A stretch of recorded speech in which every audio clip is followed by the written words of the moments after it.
அன்பின் உறவுகளுக்கு இனிய வணக்கங்களோடு நான் உங்கள் அன்பின் சேனல். சூப்பர் 8 4வது போட்டி இலங்கையில் நடந்து முடிந்திருக்கிறது. மிகவும் படுமோசமான தோல்வியை இலங்கை கிரிக்கெட் அணி பெற்றிருக்கிறது. இலங்கை கிரிக்கெட் அணி அண்மை காலமாக எழுச்சி பெற்று கொண்டதாக லீக் போட்டிகளில் மிக சிறப்பாக செய்திருந்தாலும் இந்த சூப்பர் 8 போட்டிகளில் இதுவரை எந்த விதமான வெற்றியும் பெறவில்லை. தசுன் ஜானக தலைமையிலான இலங்கை அணி மிக மோசமாக இந்த சூப்பர் 8 விளையாடி வருகிறது. சிம்பாப்வேயுடன் கொண்ட தோல்வியோடு தொடர்ச்சியாக 3வது தோல்வியை இந்த தொடரில் பெற்றிருக்கிறது. தசுன் ஜானகவை ஊடகத்தில் கேள்விகள் கேட்டபோது அதை எதிர்மறையாக கருத்தை கூறியிருக்கிறார். அதாவது ரசிகர்கள் தங்கள் மீது அதிகமான ஆதரவு கொடுப்பதில்லை, அவர்கள் மனம் நோகும்படியாக எங்களை பேசுகிறார்கள், இதன் காரணமாக எங்களால் சரியாக விளையாட முடியவில்லை என்று கருத்தை தெரிவித்திருக்கிறார் சமூக ஊடகங்களில். இலங்கை அணி நேற்றைய நாளில் நாணய சுழற்சியில் வெற்றி பெற்றிருந்தது. தசுன் ஜானக முதலில் துடுப்பாட்ட சுந்தர நியூசிலாந்துக்கு வழங்கியிருந்தார்.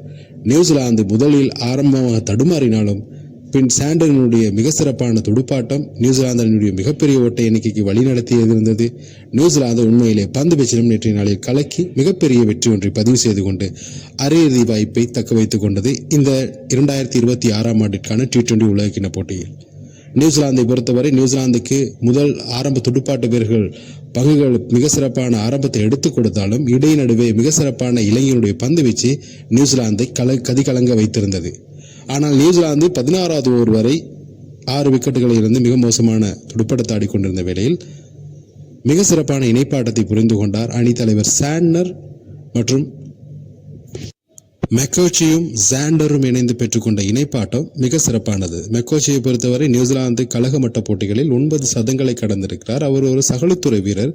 ஆனால் இலங்கை மண்ணில் வைத்து முதல் முறையாக அவர் ஆடிய ஆட்டம் என்பது மிக சிறப்பாக இருந்தது. அவருடைய துடுப்பாட்டம் இறுதி 4 ஓவர்களில் மிக சிறப்பான சிக்சர்களை அடித்து இலங்கை பந்து வீச்சாளர்களை துவம்சம் செய்திருந்தார் என்பது சொல்லக்கூடிய ஒரு விஷயமாக இருக்கிறது. உண்மையிலே நியூசிலாந்து அணியுடைய துடுப்பாட்டம் பந்து வீச்சின் காரணமாக இந்த போட்டியில் அபார வெற்றியை பெற்றிருக்கிறது. நியூசிலாந்து அடுத்த சுற்றுக்கான வாய்ப்பை உறுதி செய்வதற்காக இங்கிலாந்துடன் போட்டியில் இருக்கிறது. அந்த போட்டியில் நிச்சயம் அவர்கள் வெற்றி பெற்றால் அடுத்த போட்டிக்கு அவர்கள் செல்வார். ஒருவேளை எதிர்வரும் பாகிஸ்தானோட போட்டியில் இலங்கை அணி தோற்றால் மாத்திரம் பாகிஸ்தானுக்கும் நியூசிலாந்துக்கும் நெட் ரன் படி யாருக்கு அடுத்த வாய்ப்பு இருக்கிறது என்பது இங்கே தெரிவு செய்யப்படுவதற்கு வாய்ப்பு இருக்கிறது. எது எப்படி இருந்தால் நியூசிலாந்து இப்பொழுது நெட் ரன் ரேட்டை மிகவும் சடுதியாக உயர்த்தியிருக்கிறது. இலங்கை அணி பெற்றுக்கொண்ட 61 ஓட்டங்கள் வித்தியாசத்தில் பெற்றுக்கொண்ட வெற்றியை அடுத்து மிகப்பெரிய வாய்ப்பை நியூசிலாந்து உருவாக்கி இருக்கிறது. முதலில் துடுப்படுத்தாடுவதற்கு வந்த நியூசிலாந்து முதலில் ஆரம்ப விக்கெட்டுகளை மிக விரைவாக இழந்து கொண்டது. இதில் 34 ஓட்டங்களுக்குள் 2 விக்கெட்டுகளிலிருந்து மிக முக்கியமான ஆரம்ப துடுப்பாளர் ஃபின் அலனும் டிம் சைபர்டும் மிக குறைந்த ஓட்டங்களுக்குள் ஆட்டமிழந்தார்கள். அதில் மிக முக்கியமாக ஃபின்குலன் மிகவும் அச்சுறுத்தலான வீரர் 23 ஓட்டங்கள் எடுத்துக்கொண்டார். 13 பந்துகளில் 3 4 ஓட்டம் 1 6 ஓட்டங்களாக மகேஷ் தீக்ஷிணவினுடைய பந்து வீச்சில் அவரிடமே பிடிகொடுத்து ஆட்டமிழந்தது. அதற்கு முன்னதாக முதலாவது ஓவரிலே பந்தை வீசுகின்ற போது துஷ்மந்த் அவர்களுடைய பிடியெடுப்பு ஒன்றை தவற விட்டிருந்திருப்பார் மகேஷ் தீக்ஷண. அதற்கு மாற்றீடாக 2வது ஓவரிலே இவரை ஆட்டமிழக்க செய்திருப்பார். டீம் சைபர்டும் ஆட்டமிழந்ததன் பின்னதாக தடுமாற்றத்தை சந்தித்துக் கொண்டிருந்த வேளையிலே கிளான் பிலிப்ஸும் ரச்சின் ரவீந்திராவும் இணைந்து தங்களுக்கிடையில் சிறிய இணைப்பாட்டத்தை புரிந்து கொண்டிருந்த வேளையில் கிளான் பிலிப்ஸ் துஷ்மந்த் சமீருடைய மாயாஜால பந்து வீச்சில் ஆட்டமிழந்திருப்பார். கிளான் பிலிப்ஸ் 18 ஓட்டங்கள் எடுத்துக்கொண்டார். 18 பந்துகளில் ரவீன் ரச்சிந்திரா 32 ஓட்டங்கள் எடுத்துக்கொண்டார். 22 பந்துகளில் 3 4 ஓட்டம் 1 6 ஓட்டங்களாக மிக சிறப்பாக அவர் விளையாடி கொண்டிருந்த வேளையிலே நியூசிலாந்து அணி 84 ஓட்டங்களுக்கு 4 விக்கெட்டுகளில் இருந்து தடுமாறி கொண்டிருக்க போது அடுத்தடுத்து விக்கெட்டுகள் விழ ஆரம்பித்து விட்டன. 84 ஓட்டங்களுக்குள் 6 விக்கெட்டுகளை இழந்து கொண்டது 12வது ஓவரிலே. அதில் பிரதானமாக அடுத்தடுத்து 2 விக்கெட்டுகள் வீழ்த்தப்பட்டன. மகேஷ் தீக்ஷண ஒரு பந்து ஓவரில் 1 விக்கெட்டையும் 2 விக்கெட்டையும் அதற்கு பின்னதாக வெள்ளாளகின் ஓவரிலும் அடுத்தடுத்து 2 விக்கெட்டுகள் வீழ்ந்த பின்னதாக மிக சிறப்பான இணைப்பாட்டத்தை புரிந்து கொண்டார்கள் அணித்தலைவர் மிச்சல் சாண்டனரும் மெக்கோச்சியும் இணைந்து மிக சிறப்பான இணைப்பாட்டத்தை புரிந்து கொண்டார்கள். அதில் சாண்டர் 47 ஓட்டங்கள் எடுத்துக்கொண்டார். 26 பந்துகளில் 2 6 ஓட்டம் 4 6 ஓட்டங்களாக மிக சிறப்பாக ஆடியிருந்தார். வழமையாக நியூசிலாந்து அணிக்கு ஆபத்து வருகின்ற போது மிக சிறப்பான இந்த கடைநிலை ஆட்டக்காரராக இருக்கக்கூடிய மிச்சல் சாண்டனர் மிக சிறப்பாக ஆடி வருகிறார். ஒரு அணி தலைவரை எவ்வாறு இருக்க வேண்டும் என்பதற்கு இந்த மிச்சல் சாண்டனர், ஹாரி புரூக் போன்றவர்கள் எல்லாம் ஒரு பிரதான உதாரணமாக பார்க்கப்பட்டு கொண்டிருக்கிறார்கள் இந்த நடைமுறை கிரிக்கெட் உலகில். அப்படி இருக்கும்போது மெக்கோச்சியை மிக சிறப்பாக அவர் பயன்படுத்திக் கொண்டார். 31 ஓட்டங்கள் எடுத்துக்கொண்டார். 23 பந்துகளில் 3-4 ஓட்டம், 2-6 ஓட்டங்களாக. அவர் இலங்கையில் போதும் புதிதாக ஆடிய ஒரு வீரர். ஆனால் அவர் மிக சிறப்பாக கள நிலைமை அறிந்து கொண்டு ஆடியிருந்தார். இறுதியாக 4 ஓவர்களில் 71 ஓட்டங்கள் பெறப்பட்டன. இதில் ஆரம்பம் முதல் மிக சிறப்பாக வீசிய மதுசங்கர் 34 ஓட்டங்களை விட்டுக் கொடுத்தார். எந்தவித விக்கெட்டையும் வீழ்த்தவில்லை. வினித் வெலாலகி 4 ஓவர்கள் பந்து வீசி 27 ஓட்டங்களுக்கு 1 விக்கெட்டையும், மகேஷ் தீக்ஷண 4 ஓவர்கள் பந்து வீசி 30 ஓட்டங்களுக்கு 3 விக்கெட்டையும் விட்டிருந்தார். அவருடைய வீசிய இறுதி ஓவரில் 21 ஓட்டங்களை விட்டுக் கொடுத்திருந்தார். மிக மோசமான பந்து வீச்சு பிரதியை வெளிப்படுத்தியிருப்பார். சமீரா 4 ஓவர்கள் பந்து வீசி 38 ஓட்டங்களுக்கு 3 விக்கெட்டுகளையும், ஏமந்த 22 ஓட்டங்களை 2 ஓவர்கள் பந்து வீசி மிக மோசமாக பந்துகளை வீசுகிறார். வனிந்து அசரங்கவினுடைய இடத்துக்கு மீள் வருகையாக வந்த ஏமந்த மிக மோசமான பந்து வீச்சு பிரதியை வெளிப்படுத்தியிருந்தார். சரித் அசரங்க 3 ஓவர்கள் பந்து வீசி 16 ஓட்டங்களை விட்டுக் கொடுத்திருந்தார். அவர் மாத்திரமே ஓரளவு இலங்கையினுடைய பந்து வீச்சு கட்டமைப்புகள் வைத்திருந்த ஒரு பந்து வீச்சாளராக இருந்து கொண்டார். இறுதியில் இங்கிலாந்து நியூசிலாந்து அணி நிர்ணயித்த 20 ஓவர்களில் 168 ஓட்டங்களை எடுத்துக்கொண்டது. 7 விக்கெட்டுகளை இழந்து பதிலுக்கு துடுப்படுத்தாட வந்த இலங்கையினுடைய ஆரம்ப விக்கெட் முதலாவது பந்திலே வீழ்த்தப்படுகிறது. மெட் ஹரியினுடைய பந்து வீச்சில் முதலாவது பந்திலேயே ஆட்டமிழகிறார் பெத்தும் நிசங்க கடந்த 2 இன்னிங்ஸ்களிலும் ஒரே ஒரு ஓட்டங்களை பெற்றிருக்கிறார். அதற்கு முன்னதாக ஒரு அரை சதம், அதற்கு முன்னதாக ஒரு சதத்தை விளாசி இலங்கையின் சார்பாக அதிகூடிய T20 ஓட்டத்தை இந்த 2020 தொடரில் பெற்றிருக்கிறார். ஆனால் இன்றைய நாளில் அவர் சோபிக்க தவறிவிட்டார். குசல் மெண்டிஸ் 22 பந்துகளில் 11 ஓட்டங்கள் எடுத்துக்கொண்டார். சரித் அசலங்க வந்த வேகத்திலே ஆட்டமிழந்தார். 5 ஓட்டங்களுக்குள். பவன் ரத்நாயக்க 10 ஓட்டங்கள் 18 பந்துகளுக்கு. ஒட்டுமொத்தத்தில் பவன் ரத்நாயக்கும் குசல் மெண்டிஸும் இணைந்து கொண்டு பவர் பிளேயில் 2 விக்கெட்டுகள் அடுத்தடுத்து விழ இவர்கள் 6 ஓவர்களுக்கு மத்தியில் 20 ஓட்டங்களை மாத்திரமே பெற்றிருந்தார்கள். இதில் 22 ஓட்டங்களை குசல் 22 பந்துகளை சந்தித்திருக்கிறார். பவன் ரத்நாயக்க 18 பந்துகள் செத்த கிட்டத்தட்ட 40 பந்துகளை இவர்கள் மாத்திரமே சந்தித்திருக்கிறார்கள். கிட்டத்தட்ட இலங்கை அணி 10 ஓவர்கள் நிறைவு பெறுகின்ற போது 45 ஓட்டங்களை மாத்திரமே பெற்றிருந்தது, 5 விக்கெட்டுகளை இழந்து. அப்படி ஒரு மோசமான நிலை இருக்கும்போது ஒரு ஆரம்பத்தை எடுத்துக் கொடுக்க முடியாது. பெத்தும் நிசங்க ஆட்டமிழந்தது பின்னதாக இலங்கை அணியில் இருக்கக்கூடிய மற்ற வீரர்களோ அல்லது குசல் மெண்டிஸ் ஆட்டமிழந்தது பின்னதாக இலங்கையினுடைய துடுப்பாட்டம் மிக மோசமாக இருக்கிறது.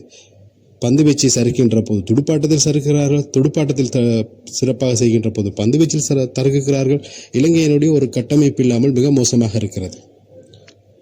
மெண்டிஸ் 31 ஓட்டங்கள் எடுத்துக்கொண்டார். கமிந்து மெண்டிஸ் 23 பந்துகளில் 4 ஓட்டங்களோடு சாணக்கு அணி தலைவராக அவர் பொறுப்பேற்றதன் பின்னதாக அயர்லாந்துடன் பெற்றுக்கொண்ட 50 ஓட்டங்களுக்கு பின்னதாக எந்த விதமான அரைச்சதத்தையோ ஒரு மிக சிறப்பான இன்னிங்ஸையோ இலங்கை அணிக்காக அவர் வெளிப்படுத்தவில்லை என்பதுதான் இங்கு சோகமான ஒரு விஷயமாக கருதக்கூடியது.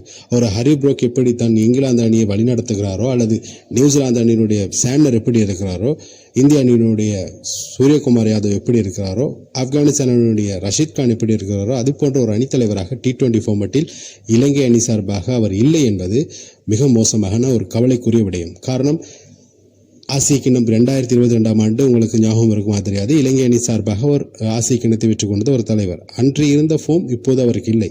ஆனால் இலங்கை அணி மிக மோசமான ஒரு பாதையில் செல்வதற்கு அணி தலைமைத்துவம் மிக பிரதானமானது ஒன்று. நாணய சுழற்சியை வெற்றி பெற்று முதலில் துடுப்படுத்தாடும் சந்தர்ப்பத்தை எடுத்துக்கொண்ட போதே இந்த மைதானத்தை பொறுத்தவரை முதலில் துடுப்படுத்தாடும் அணி வெற்றி பெறும். காரணம், சுழல் பந்து வீழ்ச்சி அங்கே மிக சிறப்பாக இருக்கும். இந்த போட்டி இரவு போட்டி என்பதால் நாணய சுழற்சியில் வெற்றி பெற்று இலங்கை அணி துடுப்படுத்தாடி இருக்க வேண்டும். ஆனால் அதை செய்யாமல் முதலில் துடுப்படுத்தாடுவதை விடுத்து பந்து வீச்சை தெரிவு செய்துதான் இங்கே மோசமான ஒரு தெரிவாக கருதக்கூடியதாக இருக்கிறது. எனினும் எல்லா அலையும் இறுதி வரை அவர் அணிக்காக 23 பந்துகளை சேர்ந்து 29 ஓட்டங்கள் எடுத்துக்கொண்ட 2-4 ஓட்டம் 1-6 ஓட்டங்களாக. துஷ்மந்த தமிரப் தன் பங்குக்கு 12 ஓட்டங்களை சந்தித்து 7 ஓட்டங்களை எடுத்திருந்தார். ஒன்றும் செய்ய முடியாது. மகேஷ் தீக்ஷண 1 ஓட்டத்தையும் பெற்றுக்கொள்ள இறுதியாக இலங்கை அணி 107 ஓட்டங்களுக்கு 8 விக்கெட்டுகளை இழந்து 20 ஓவர்கள் நிறைவு பெற்றிருக்கின்றன. 61 ஓட்டங்களால் மிக சிறப்பான அபாரமான வெற்றியை நியூசிலாந்து பதிவு செய்திருக்கிறது. நியூசிலாந்து அணியின் பந்து வீச்சிலே ரச்சின் ரவீந்திரா மிக சிறப்பாக 4 ஓவர்கள் பந்து வீசி 27 ஓட்டங்களுக்கு 4 விக்கெட்டுகளை கைப்பற்றியிருந்தார். மேட் ஹரி 2 ஓவர்கள் மாத்திரமே வீசியிருந்தார். அதில் ஒரு ஓட்டமற்ற ஓவர் 3 ஓட்டங்களுக்கு 2 விக்கெட்டை கைப்பற்றியிருந்தார். மற்ற வீரர்களும் பந்துகளை வீசியிருந்தாலும் ஜேன்னர் 1 விக்கெட்டை கைப்பற்றியிருந்தார். 4 ஓவர்கள் பந்து வீசி 19 ஓட்டங்களுக்கு 1 விக்கெட்டையும், லோகி ஃபோகசன் 1 ஓவர்கள் பந்து வீசி 2 ஓட்டங்களை விட்டுக் கொடுத்திருந்தார். சவுத் 2 ஓவர்கள் பந்து வீசி 13 ஓட்டங்களை விட்டுக் கொடுத்திருந்தார். கிளான் பிலிப்ஸ் 4 ஓவர்கள் பந்து வீசி 21 ஓட்டங்களுக்கு 1 விக்கெட்டையும், மெக்கோச்சி 3 ஓவர்கள் பந்து வீசி 20 ஓட்டங்களை விட்டுக் கொடுத்திருந்தாலும் மற்ற இந்த நியூசிலாந்தினுடைய பந்து வீச்சு தெரிவுகள் என்பது மிக சிறப்பாக இருந்ததன் காரணமாக பகுதி நேர பந்து வீச்சராக இருக்கக்கூடிய ரச்சின் ரவீந்திராவை மிக சிறப்பாக கையாண்டிருந்தார் சாண்ட்னர். உண்மையிலே ஒரு சிறந்த அணித்தலைவர் என்பதை மீண்டும் நிரூபித்திருக்கிறார். இலங்கை அணி அடுத்த சுற்றை வாய்ப்பை இழந்திருக்கிறது. இந்த தொடரிலிருந்து எலிமினேட் செய்யப்பட்டிருக்கிறது. எதிர்வரும் பாகிஸ்தான் போட்டி முக்கியம் வாய்ந்ததாக இலங்கை அணிக்கு இருக்காது. ஆனால் பாகிஸ்தானுக்கு மிக முக்கியமான போட்டியாக பார்க்கப்படுகிறது. இப்போது இலங்கையில் மிகப்பெரிய கோஷங்கள் எழுப்பப்பட்டு கொண்டிருக்கின்றன. ரசிகர்கள் பெரிதும் கவலையோடு தங்களுடைய ஆதங்கங்களை வெளிப்படுத்தி கொண்டிருக்கிறார்கள். இலங்கையினுடைய கிரிக்கெட் மிக மோசமாக சென்று கொண்டிருக்கிறது.